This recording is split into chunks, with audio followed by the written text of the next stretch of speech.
Heyer, and I used to be a transgender. In fact, I lived 8 years as a transgender female. The reason I'm no longer a transgender is because I found the truth.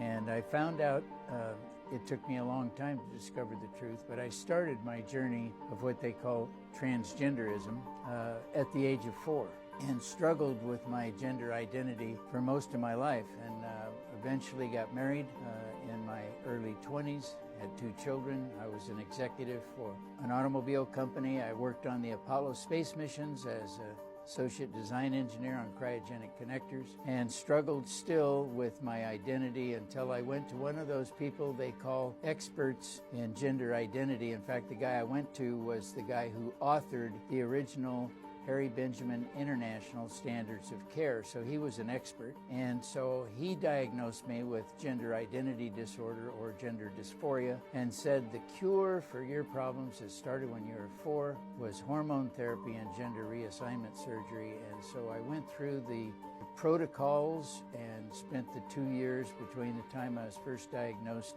wondering if this was going to work. And eventually in April of 1983, I underwent gender reassignment surgery in Trinidad, Colorado. It was a few years after that, about 5 or 6 years after that, I began to study psychology and of addictions at UC Santa Cruz, and began to crack open the books and found out that people who identify as a transgender are actually suffering from a variety of what they call comorbid disorders: schizophrenia, bipolar disorder, body dysmorphic disorder, obsessive compulsive disorder, and many other disorders that the people who are experts, like my doctor, was never paying any attention to. And it's, frankly speaking, from my point of view as a former young child who did this, it's child abuse, and it shouldn't be done.